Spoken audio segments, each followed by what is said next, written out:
Salut tout le monde, aujourd'hui je vais vous lire un livre qui s'appelle Le Coupable.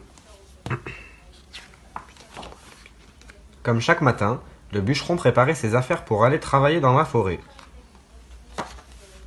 Tout en sifflotant, il mit son casse-croûte dans un grand sac et ouvrit son placard pour prendre sa grande hache. Mais curieusement, celle-ci n'était pas à sa place.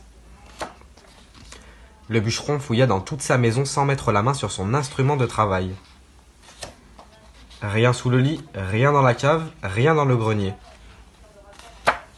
Il sortit ensuite dans son jardin et inspecta les moindres recoins. Rien, la hache était introuvable.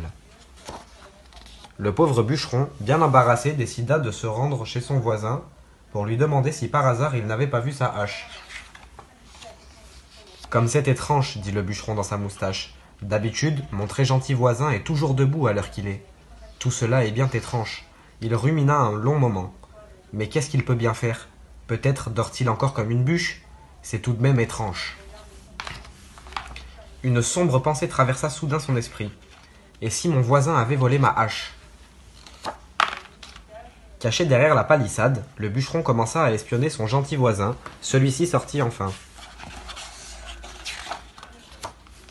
Le bûcheron inspecta le bonhomme sous tous les angles et lui trouva un air louche. Il n'y a que les rôdeurs qui enfilent des pantoufles pour ne pas faire de bruit. Et cette chemise à carreaux, n'est-ce pas celle des hommes des bois? Soyons patients, ricana doucement le bûcheron. Sans faire de bruit, il s'approcha d'un gros camion bâché.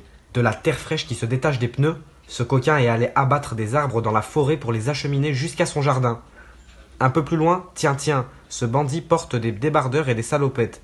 La tenue des camouflages, des voleurs.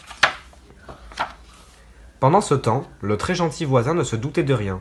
Il allait et venait tranquillement et se préparait un bon petit steak haché. Mais comment diable ce truand a-t-il pu réunir de si belles bûches pour son feu?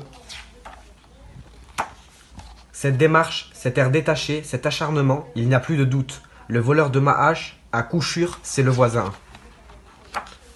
Dommage pour toi, voleur, brigand, chapardeur, tu es démasqué.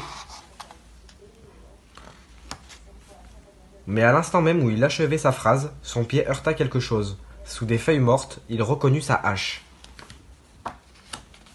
Sans un mot, le bûcheron s'essuya le front. Sa belle hache enfin retrouvée, il jeta un œil par-dessus la palissade et sourit en croisant le regard de son charmant voisin.